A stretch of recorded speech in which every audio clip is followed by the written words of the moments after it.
Good afternoon, everyone. I'm together, and I'm the current coordinator of CCW.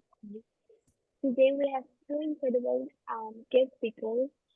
They are Mita, Banerjee, and Kaila Bingen from the University of Wisconsin Parkside. And without further ado, I would like to pass it on to our guest speakers. Thank you so much. Welcome, everybody. We are really excited to be here with you today.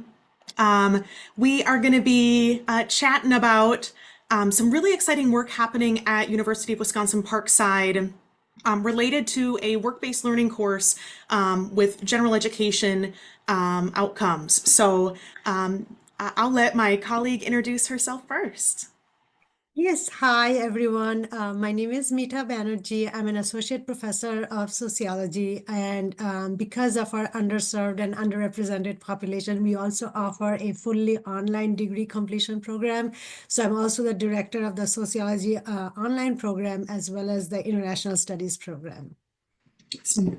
And I'm Kaila Bingen. I serve as the experiential education specialist within the Ellen E. Guskin Center for Community and Business Engagement.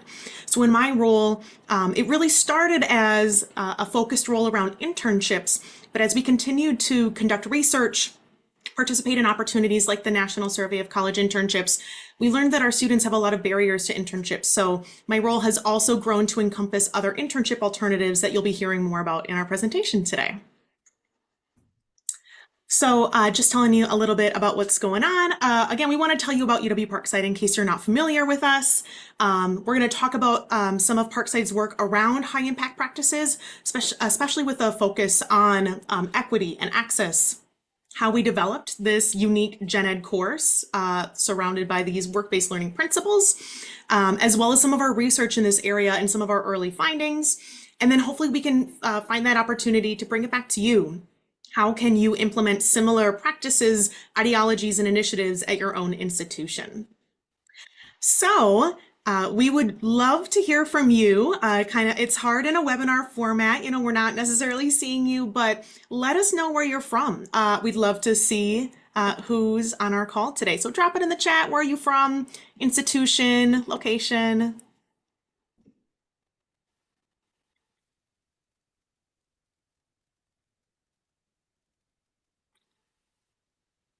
Got some UW representation. Great. South Carolina, Billy. Stevens Point. Awesome.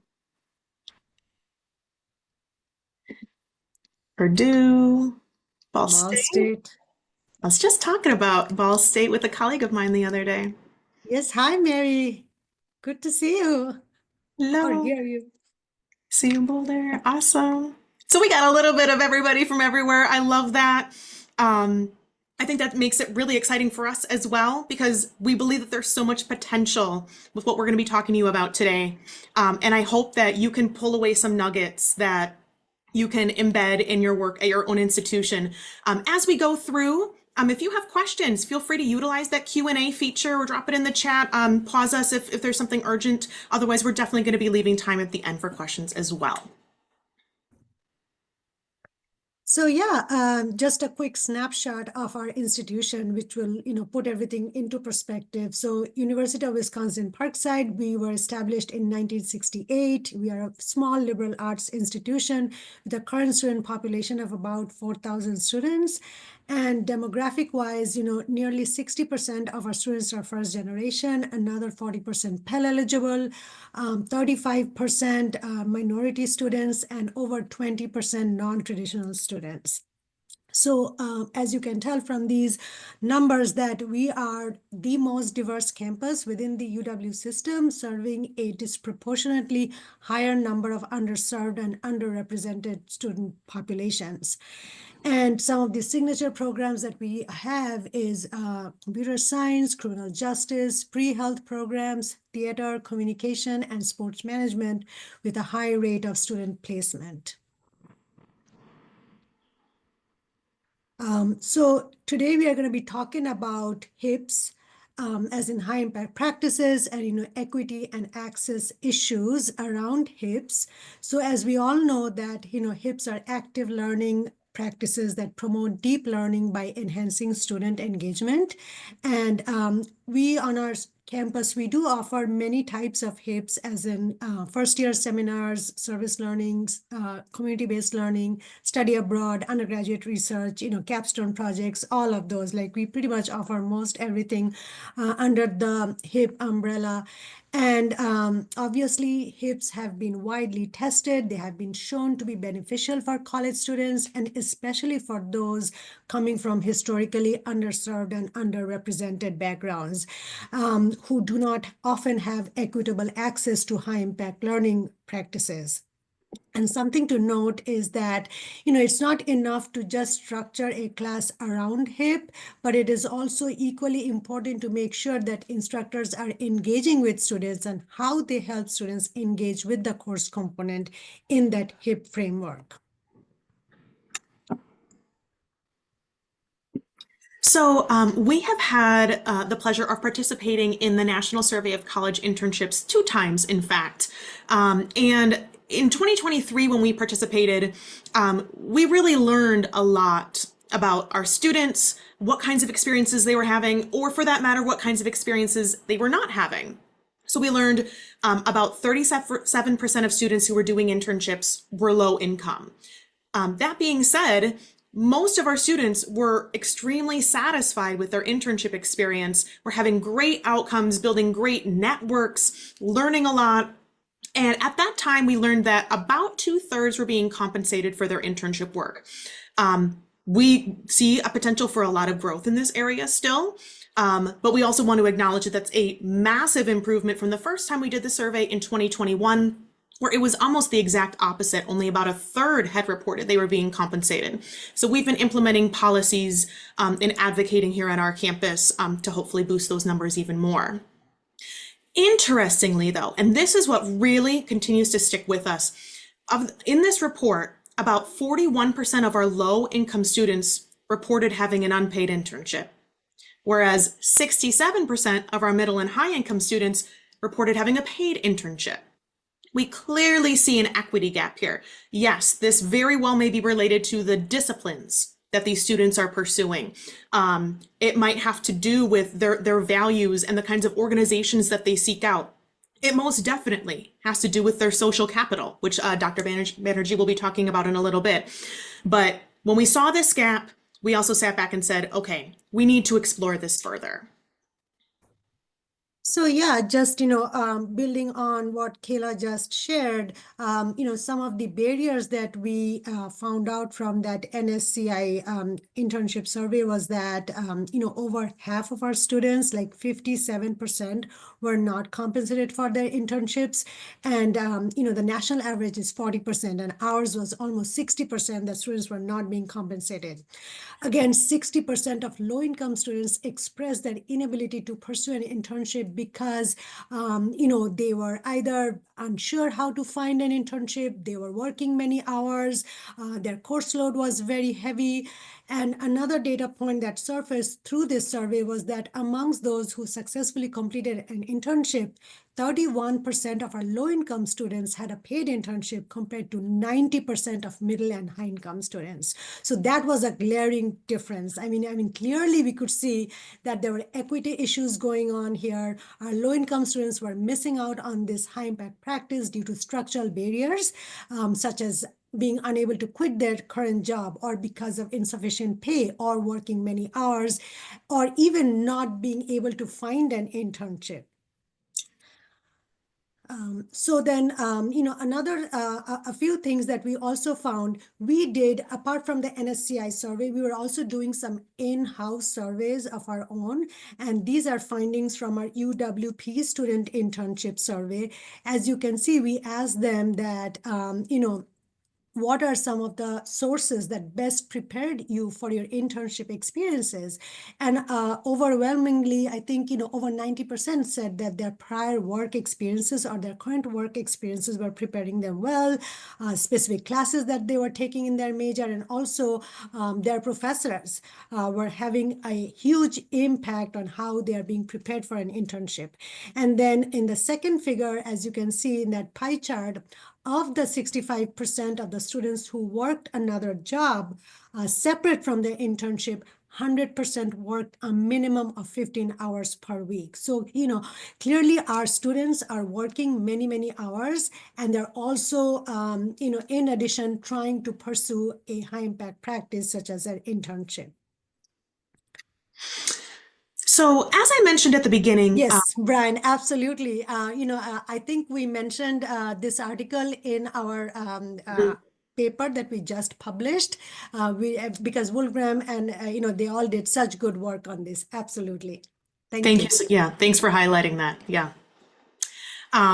So as I mentioned at the beginning, UW Parkside offers quite a menu of high impact practices, which we brand as learning in action on our campus. We know that about 18 to 20% of our students are doing internships. About 3 to 8% are doing those internships for credit. That leaves a large gap for the rest of our students that we want to participate in at least 2 high impact practices before they graduate. So one of our key programs that we really lean on and have put a lot of time and effort into is our wonderful community-based learning program. We offer more than 50 courses annually in different service learning areas. Approximately 1,000 students on our campus every single year are engaged in these courses, and we also offer a community engagement certificate. This is one of our longest running learning in action programs. More recently, we have pursued a partnership with Parker Dewey, which is the micro internship platform.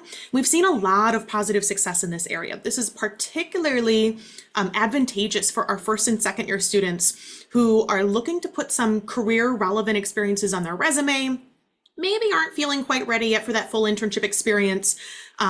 Micro internships are a great sweet spot for them. But it's also great for our upper level students who, again, just want to build out their resume, try different areas to say, hey, this is my field, but what do I like? All these experiences are paid. Over 90% are remote. So it's been incredibly accessible to our students, and we're really excited to see that opportunity grow. We've also been utilizing campus employment as a great high impact practice strategy here in our campus since around 2019. We went through a training with our friends with UW Whitewater who have been using this program for quite some time and have implemented it on our campus over the years. At this point, over 30 offices and departments are represented under this program, really structuring these student employment positions to be more internship-like. That means there's embedded reflection as part of the experience. Students are setting goals around the NACE competencies and other technical skills. They are getting regular feedback from their supervisors. So we're really proud of being able to offer that kind of experience right here on our campus. And then, of course, we offer undergraduate research. We offer a student showcase every spring. I'm excited to share that more and more students are being represented from a broad variety of disciplines, even outside of STEM.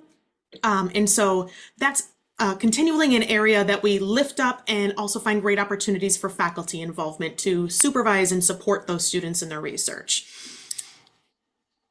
So this is our opportunity to hear from you a little bit. If you're not familiar, Slido is just an online polling platform. If you've got your cell phone handy, you can grab that QR code, or if you want to open up a new tab on your computer, you just go to slido.com and type in that code. And our first question for you is, what strengths do you identify at your institution in regards to high impact practices and that kind of programming? Again, we mentioned a few that we have at Parkside that we're currently leaning into. What about at yours? What are your strength points?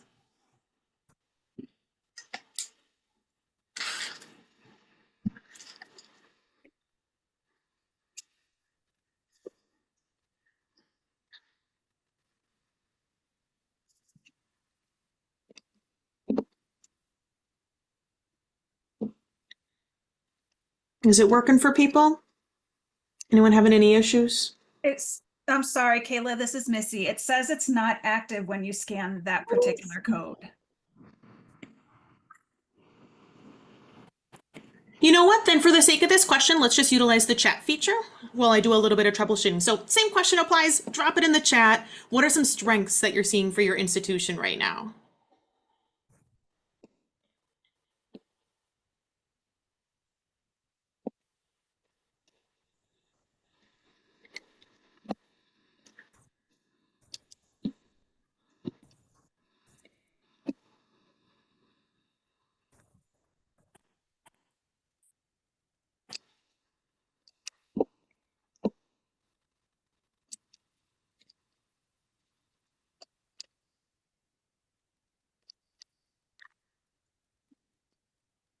Seeing great opportunities for staff professional development around HIPs. Lots of HIP options for students. Yes, that's great to hear.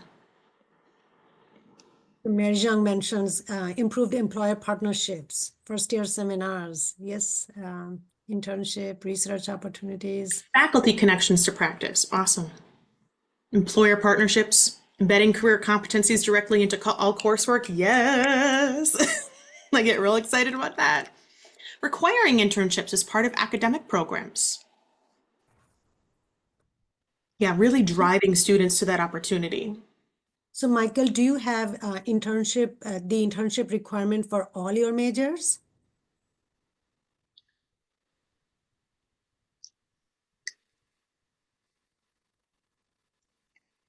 Yeah, just curious, is this a blanket requirement that they might have for all majors?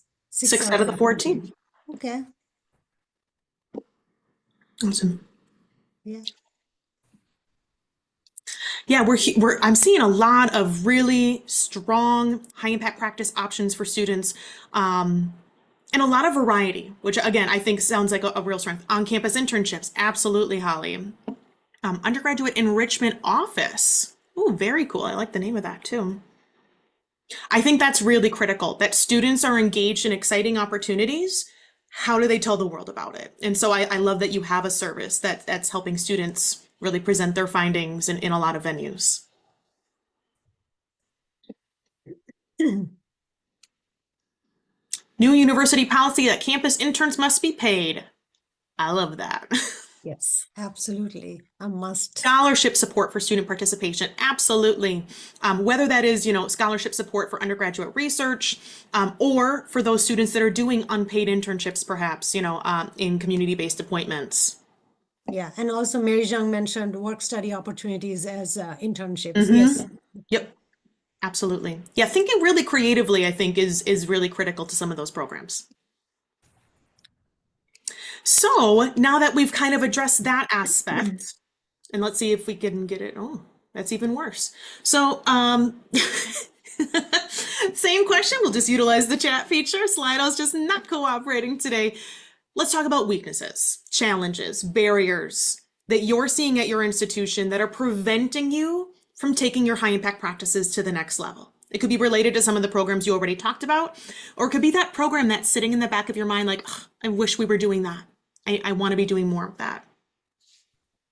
Yes, requiring internships for low income and currently working has caused students to drop out of the major. We have seen that happening on our campus too. Or for Absolutely. programs that, require a lot of credits of internship as well. So it's not even just one semester, sometimes it's 3, Right. 4 semesters where field work as a requirement can be a huge barrier.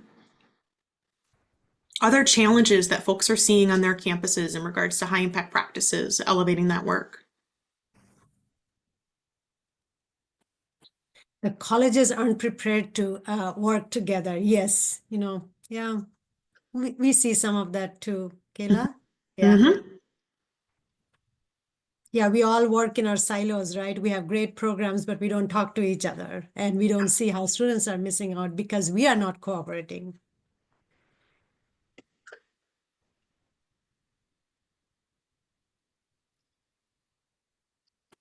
Fantastic. Holly, yeah, I've been doing a lot of partnership with HR over the last couple of years, and that has made a world of difference in raising awareness and just getting more of that internal support. Lack of funding for paid opportunities. Yep. And faculty engagement, that's a huge area for us a thorn for us. We are continuously reaching out to faculty to get them more engaged in this high Mm-hmm. Yeah. Yeah, we also have a decentralized internship program. So that definitely poses challenges for also consistency and quality across all experiences. Lack of commitment from an administration. Yeah, I mean, your leadership is going to really impact a lot of what those priorities are, where the funding gets, sent to, how much you're able to support, most definitely. Yeah, and also Michael mentioned scaffolded hips, huge, huge. I think we do get a bit of a support from our provost's office, and we are very thankful for that. And that's why we have been able to offer this work-based learning program that we will be sharing with you in the next couple of slides. In the next few slides, we will be sharing the genesis of this course, what prompted us to create UWP 294 work-based learning course as an alternative pathway to career readiness. And, as we already mentioned, students were unable to access internships. It was an equity issue. They were missing out on this high impact practice because of no fault of their own, but because of circumstances that were beyond their control. And one thing I would like to mention before we get to some of these other stuff is that our campus survey also highlighted that the students were proactively managing their career development via pursuing career congruent work experiences, self-reflection, and independent career research. So yes, we were seeing this good group of students who are unable to access internships for all of these all of the reasons that we mentioned, but they were trying to do something on their own. And so that was something that prompted us to really we got to do something about this. And so on our next slide, we talk about how, we found out through all these surveys that our students don't have the luxury of quitting their jobs because they're coming from, middle and working class families. They may not possess the cultural capital to gauge the value of internships. A lot of them don't know that, the importance of internships. They don't possess the social capital to seek networks and connections. They may not have the financial security to accept an unpaid or underpaid internship opportunity. And like we said, 60% of our students were not getting compensated, whereas the national average was 40%. And so, and also, because they were working so many hours, I think on an average, our students work 20 to 30 hours. And also because they are taking, 12, 15, 18 credits of course load. And so all of these are barriers that we were seeing. And yet we found through the surveys that our working students were reporting high levels of self-efficacy and career adaptability, despite encountering barriers to conventional, internship opportunities. So then, we were asking these questions like, does higher education award credit and integrate internships? Why is it that they award credit and integrate internships into the curriculum, but don't do so for on-the-job learning? Why is it that they've placed higher value on internships when a lot of times these internships are even unpaid? So our educators and employers, are they thinking that because these are internships, just because of the the label that we are putting on this, that because it's an internship, the quality of the work environment is higher than for just paid jobs that students are doing? So these were questions that were raised, and we were actually also questioning the status of this high impact practice on our campus and how we can extend this internship thing that we call high impact to all our students, who are gainfully employed in some shape or form.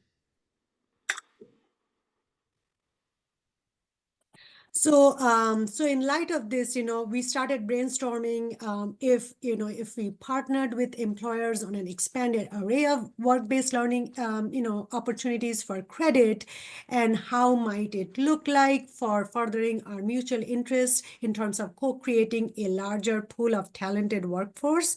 And this kind of opened the possibility of looking into how we can embed career development into coursework. What work experiences can students bring into the classroom, and we can help them flush it out and actually work towards their career readiness competencies. So let's jump into what this course actually is, as well as how we got here today and are able to share some success stories with you. So I will be honest, this process was not without its challenges. I put this bullet point in here every time we talk about it. Yes, we have had faculty direct quote, "Why are we awarding students credit for working at McDonald's?" Okay, let's explore that a little bit. Let's tackle some of those barriers and also some of those preconceptions about student work experiences that because they're getting paid and it's not directly related to their discipline, that they're inherently not learning anything in that experience. So as we continue to unpack that, we relied on tools, research, models that really supported the argument that students are learning on these on-the-job experiences. And in fact, we saw incredible alignment with our general education outcomes. So this course is aligned under our social and behavioral sciences requirements. And the only prerequisites for the course is that students are actively employed during the enrollment term. So they have to have the job at the same time as taking the course, and they work a minimum of 6 hours per week. That's never been an issue for any of our students. Most of our students work a minimum of 20 hours per week. Some are working full time. So we've seen a lot of success in this area, a lot of student enthusiasm around this course. Much of our curriculum, much of our course structure is centered around the NACE career readiness competencies. Every single unit in the course is themed around one of the competencies. So we move through all 8 over the course of the 14-week semester. And we have activities, in-class activities, discussions, as well as assignments like journal reflections, doing things like resume, cover letter, doing a mock interview, finding the opportunity to flip the table and interview their own supervisor and ask their supervisor questions like, what got you into this career path? What do you like about working here? How do you prioritize your work-life balance? What feedback do you have for me? Semester after semester, we are always hearing that that is students' favorite assignment. So it's great when we can really draw these clear connections for our students between here are these core competencies that all employers want you to have, no matter what career you're going into. And here is how you are learning them, using them, and developing them at your current job. You need these skills, you're growing these skills. Let's just be more clear about how we put it in your resume, or how you would talk about it in a job interview, or how you might explain this to a future employer. Right, and before I go on to the C, best practices, I also want to add to what Kaila just mentioned, the supervisor relations assignment. A lot of students, they're young and they think very linearly, meaning like if they think that they're an accounting major, all that they can do is accounting. They cannot think beyond accounting or beyond finance or beyond biology. And through this assignment, they actually found out that a lot of their, supervisors and colleagues and, those folks, they have very varied backgrounds and experiences, but somehow they managed to be in this position. So that kind of also helped them expand their horizon, see that there are other possibilities and opportunities that they can pursue and not being confined to their major. So the other framework that we provide, that we incorporated in our course is the Society for Experiential Education's 8 best practices. Now, obviously, we could not include all 8, but we did include the first one is intention. Students are very intentional. They know that they are coming into this course to translate their work experiences into meaningful career competencies. Another one that we have included in our course framework is number 4, which is reflection. And, there's a lot of reflection activity built into this course. We use the what, so what, and now what model to help them reflect on their decisions and the outcomes of those actions at work. They also reflect on those outcomes against past learning, future implications, how might they can improve themselves. And also number 7 is assessment and evaluation. That is also something, we provide very generously in this course through constructive peer feedback and instructor feedback. We help them assess their learning and identify areas of improvement. We provide a lot of formative feedback throughout the length of the course so that their final artifacts, the e-portfolio, their resume, their cover letters are a much improved product. And of course, through reflection, they assess and evaluate their growth on the career competencies. Assessment and evaluation is, of course, at the heart of our course building. So I want to tell you just a little bit nuts and bolts about this course, because I think you might be thinking, okay, what are we doing in class? What does the semester look like for these working students? This is a 3-credit course, and about 15% of the time is intended to be spent in class, and 85% of the time is completing assignments and, of course, actually working. So this is treated a little bit more like you might structure an internship course. We meet once every other week for the entire semester, so that's only 7 regular class meetings. We meet for about 90 minutes.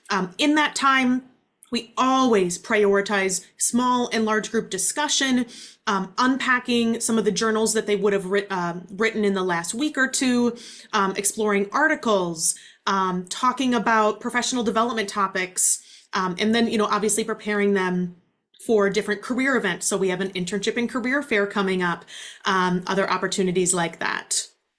We also wanted to highlight just a couple of our learning goals, especially the second one. Many of our students see themselves as the bottom of the totem pole. An entry-level employee. A few of them might have a slightly higher status, but again, they clock in and they clock out. And as Mita was talking about with that supervisor relations assignment, them feeling themselves in the driver's seat, going out and finding that information, conducting research on their organization, maybe learning something great like, wow, I didn't know that they had a foundation or a charity. Or, I didn't know that we took that stance on that public issue. And sometimes they learn something else, maybe something not as positive. But it's incredible to see their eyes kind of go, oh, wow, there's a bigger picture to all of this, and I'm a part of that bigger picture. I have the right to seek out that information. I have a right to ask my supervisor questions about those things. So some of our assignments that we really prioritize in this course, of course, updating their resume. For many students, this is the first time that they're ever doing a resume. This is their first time that they're ever doing a cover letter. So we start from square one. We even provide them a template and they build from there. We utilize the Big Interview platform, which is a virtual online interviewing tool, which is awesome that we can watch all the students' job interviews and give them really explicit feedback. Students have found that that's really helpful to them. And yes, they still get nervous even though it's just me watching their interview. And then we do the elevator pitch assignment. This might be my favorite one because not only are they doing the in-class presentation, just getting that public speaking opportunity, we then also move into our university's green screen studio and they record their elevator pitch in front of the green screen. We have a fantastic person here who runs that studio and edits their videos. So they look clean, professional. They put it on their LinkedIn, they put it on their e-portfolio, and it's a nice professional product for them to present themselves with. Civic responsibility research, as we already said, diving deep, conducting that research, just going beyond what you see when you clock in and clock out, that there's more information to be found out there. And maybe this isn't the organization or company that you're going to spend the rest of your life with. We recognize that this might just be a job for you, but how can you apply this skill in the future? How can you continue to be that active information seeker when you are applying for that next job at that new company? How do you find out that information? How do you ensure that your values align with that organization?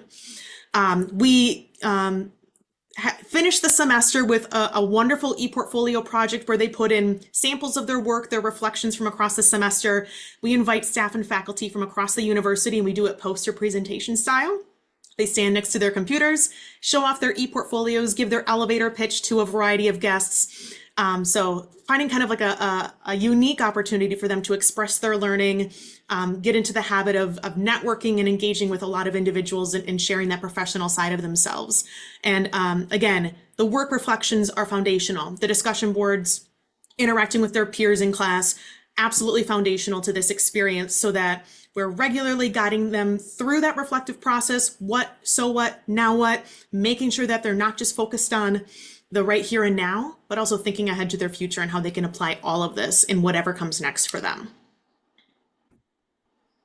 So yeah, a little bit about our student profile. As you can see that, 50% are first generation, 95% Gen Zs, and majority of our students, because it's a UWP 294-200 level course, majority of our students are first year and sophomore students. And they also work like mostly in retail, food service, administrative, working 20 hours on an average. So, I mean, it's the class is very representative of our overall student body. Yeah.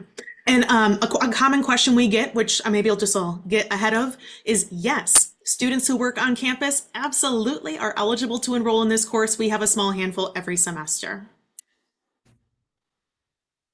So in the next couple of slides, we are going to share a little bit about the results. We did some tests and research on how students were doing, and we will share some of the findings and implications of those findings. So we did a pre and post test. We have been doing a pre and post test survey to determine student growth. And as you can see, we are actually measuring their growth in those 8 NACE competencies. And in most of these areas, students reported some amount of advancement from a lower competency level to a higher competency across the semester. And as you can see, these competencies that just starting is green, in development and accomplished. And if you look at the bars, you will see 60 to 80% or 70. I will talk about communication in a bit, but apart from communication, critical thinking, 60 to 50%. Let's see, 15 to 45%. I'm looking at the yellow bar where they look at accomplishment. And so overall, you will see the yellow bars have increased across the semester from the pre to the post test level. And so they showed growth across all competencies. And the greatest, I think the greatest growths were in the area of equity and inclusion, from 35% to 70%, leadership from 5% to 40%, and then teamwork from 25% to 70%. So one contradiction that we found was in that second one, the communication competency. As you will see that, majority in their pre-test survey said that they were in development, and 30% said they have already accomplished the communication competency. And very interestingly, in their post survey, those numbers actually went down. So 10% actually went back. They regressed, saying that they think they're just starting their communication skills. And then in development went down from 70% to 30%.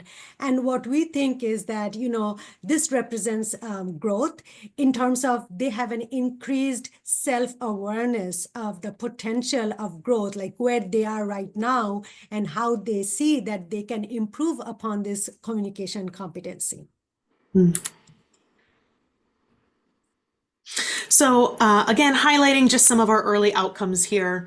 About 42% of students identified that during the course of just one semester, again, just this 14-week period, they were finding opportunities to step up at work, take initiative. Sometimes I call it micro leadership. Again, you may not have the word manager or supervisor as part of your job title. It does not mean that you don't have opportunities to lead and be a role model in the workplace. 57% reported that they improved their communication skills, again, just across the course of the semester based on assignments, discussions, and application opportunities. And 100% said they felt more confident of those workplace competencies. Sometimes it's just bringing awareness to the fact that these are the things that are important. These things matter. We're really, really proud, again, of a lot of these early outcomes. Again, I always like to, if I could bring a student with me today, I would, but they're really busy. So I always like to include a couple of quotes from our students. They really dig deep. A lot of these are pulled from end of semester reflections or final journal assignments. Lots of themes of leadership, lots of themes of communication, being brave enough to have those conversations and feel more confident in their communication style. They feel more confident presenting themselves to employers and their peers. And they see that this is a step one, an important step one to launching their next steps. For many of our students, it might be a full internship. It might be grad school. It might be pursuing a promotion at their current place of work. It might be leaving that workplace and finding something that fulfills them more, and knowing that they have the skills, the professionalism, and the foundational tools to get there. So if I can really sum all of this work up in 3 words, it's 3.5. Is career relevant hyphenated? I don't know. But I always sum it up as transformative, career relevant, and equitable. Again, we are seeing our students in just these couple of weeks completely transform their perspective on work. It still may be just a job to you, but the way that you leverage it, the way that you talk about it, and the way that you learn and grow from it changes vastly across this course experience. Every time I do a new student orientation here at Parkside, the first question I ask is, do you have a job? Because obviously I'm trying to get them to enroll in my course. And the student always goes, oh, yeah, but I just work at McDonald's, or, oh yeah, but I just work at Target. And I go, that's great. What an awesome learning experience. Let me talk to you about this course. And the way that their faces change from a little bit embarrassed, maybe ashamed, like, oh, I don't really want to tell this person that I work here, to, oh, my work has value? The work that I do is valid? Absolutely it is. And I'm proud that our institution sends a message to our students that their work has value, and the whole student is welcome here, and we're going to give you credit for it. And then going right into that, again, the career relevancy in this course is phenomenal. They're building such incredible confidence. They are taking opportunities to show initiative, building networking skills, and feeling braver to put themselves out there, building relationships with people that they didn't even know they were allowed to talk to. That, like, oh, I didn't know. My supervisor put me in touch with this person. I sat down with the CEO of our company. I didn't know we could do that. Yeah, you don't know until you ask. And then, of course, equity is the heart of this entire initiative. We want to meet students where they're at. We want them to feel prepared for their futures, whatever that might be.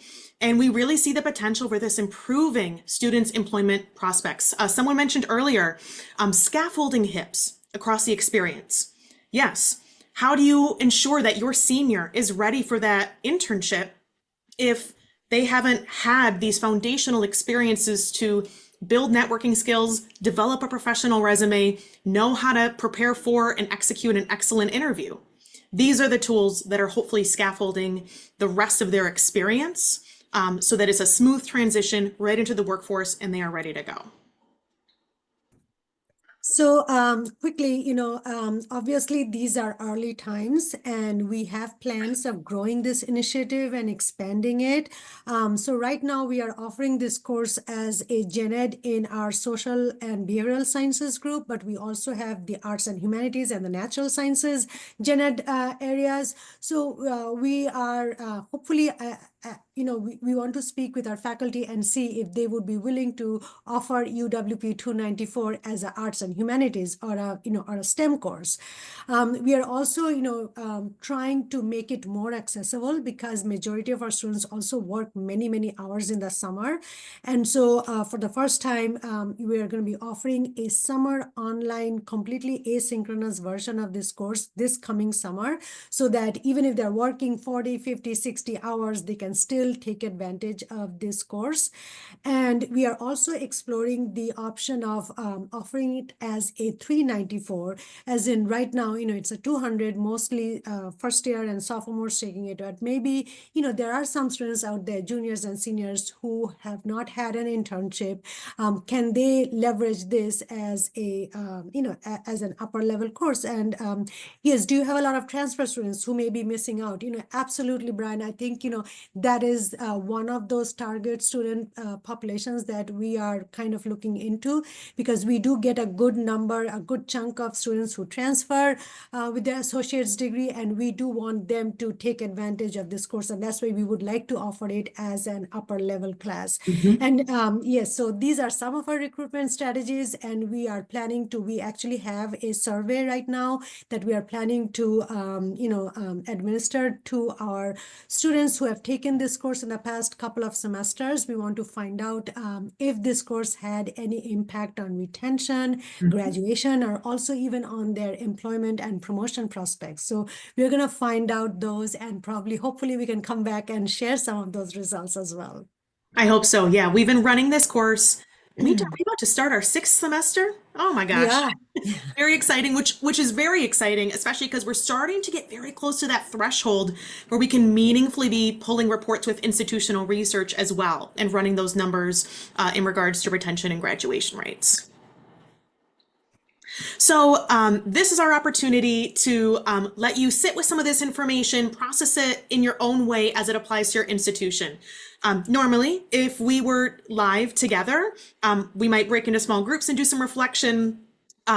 But in this format, I want to just give you a moment of silence. I know you might have your email pulled up on one screen. Respect, I get it. In this moment, though, can I ask for a couple of minutes for you to process these two ideas and think about how this could be implemented at your own institution? So, right now, how do you currently embed career readiness into curricula at your institution? Again, this might be different for all of you. This can just kind of be a self-reflection. Don't feel like you have to put anything in the chat. Just jot it down on a scratch piece of paper, just process mentally. And then part two, identify one area that you would like to further embed career readiness into as part of the student experience at your institution. What will be your first step? We can't get too far ahead of ourselves here. Maybe it's just a conversation. Maybe it's an email. Maybe it's pulling some kind of data. What might be your first step? So again, just processing numbers 1 and 2 here. Just going to give you a couple minutes of silence for some self-reflection.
Okay, so Yeah. shall we start? Okay. Yeah. So, So go ahead, yes, Mita. just in closing, what we found to be working is that majority of our students in southeastern Wisconsin, they live and work in the region. They try to find, work in career congruent industries, and they hope to advance in those organizations while completing their degree. And I imagine that, many of you are coming from regional institutions where students are coming from similar demographics or similar aspirations, and we want to support them. We want to meet them where they are. Our students are not that privileged to be just taking, a full-time course load. They need to be working many hours. And how can we, advance their career aspirations while they are, pulling so many burdens together. So, and also, if you think about how our economy is shaping, we do see an increasing demand for employees with a higher education degree, meaning a college degree, a bachelor's degree. We also see an aging demographics. And so our institution at UW Parkside, we do realize that the most powerful place-based responsibility as a regional institution we have is to increase the educational attainment for our historically underserved populations. And how can we do that? And we strongly feel that, that WBL, if it is intentionally built into the curriculum, can be an effective alternative pathway to internships by virtue of just being a high impact practice where we are giving students the tools, the repertoire to advance their career competencies. Yeah, absolutely. So now let's dream big together. Final question. This one I would love to hear in the chat if you feel so moved. 5 years from now, What is this going to look like for you at your institution? Dream big with me. I want to hear, where do you want to go next? What would it look like 5 years from now if you got everything you wanted?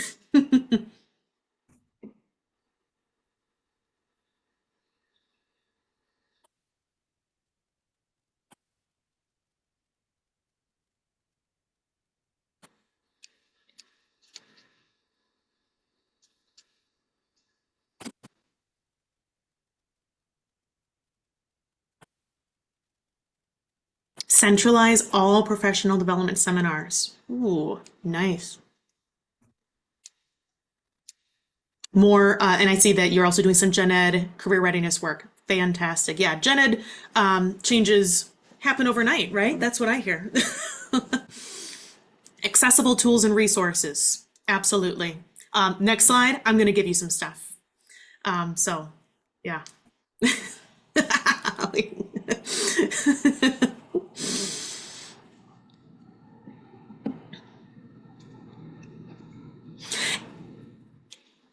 Great, Mary, that's awesome. Competencies data dashboard. Ooh, yes, I love that. A centralized platform that can also be for employers, faculty, students. Yes, connecting all those pieces. Yeah, I love that. Yeah, keep me posted on that. That sounds incredible. Yeah. A dashboard for students. I mean, that just sounds awesome. Yes, I love that. So if you're still typing things, I want to read them just for the sake of time. I want to ensure that people see our last slide because this is the mother load here. If you're thinking, wow, I don't know where to start, or I'd love to see your syllabus, or where are some of your links to some of this research? Boom, it is all right there. Oh, Michael, I want to read yours. Embedded professional development for students during the sophomore, junior year, critical time. Yeah, exactly. We might do a lot at the beginning. We lose them in the middle, and then all of a sudden they get to senior year and they're like, wait, what? That's really awesome. So if you go to our link tree here, again, use the QR code or use that link there, you will have access to a lot of stuff. On that link tree, you'll find, again, our course syllabus, example assignments, our LinkedIn information, a whole folder with resources related to this class, research, a podcast we were on quite a bit. So please take advantage of those resources. Harkening back to one of the yes, thank you, Missy. Harkening back to one of our previous reflection prompts as well. If that next step might involve me and Mita, we'd be happy to be that resource for you. If you want to follow up and chat more about what work-based learning might look like at your institution, if you want to talk more about the resources, just, we'd happy to be that sounding board for you and maybe help you head in the right direction with that. Any final questions from anybody? I've been trying to keep up with the Q&A as we go, but are there any final questions here as we reach the end? So one thing I would like to add is that, a shout out for CCWT because we have been partnering with CCWT for the last couple of years and they have helped us in administering our surveys.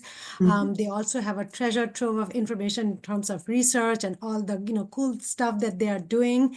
And we are very fortunate to be part of that initiative and taking our case forward, offering us this opportunity to share the good work that we are doing through this webinar and also some of the other resources that we have. Melissa has been fantastic and, everybody at CCWT. So to all of you, I would strongly recommend, partnering or at least looking at their website and kind of trying to see if you can bring some of their expertise to your campus as well. Yeah. So thank you, Mary, Jamati, Zach. Appreciate it. Yes, thank you everyone for coming and helping us share our findings. And thank you to you, Claudia, and Melissa, CCWT in general, and also a big thank you to our institutional sponsors. None of this work would have been possible without the generous assistance of the Provost's office. So the Provost office, they believe in this, and that's why they have put in funding. And you know that without funding, nothing is possible. So we are grateful for that. We are very thankful that our Provost office believes in us, knows the work that we are doing, and it is making a difference on our campus with our students. Thank you, Holly, and thanks for the great questions. And this is Missy again. I'm not going to turn on my video, but thank you everyone for joining us. And we will upload this webinar to our website. It may take about a week because I'm probably going to have to do the editing myself. But if you have questions for us or need anything from us, you can contact us. Our email is super easy. It's ccwt@wisc.edu.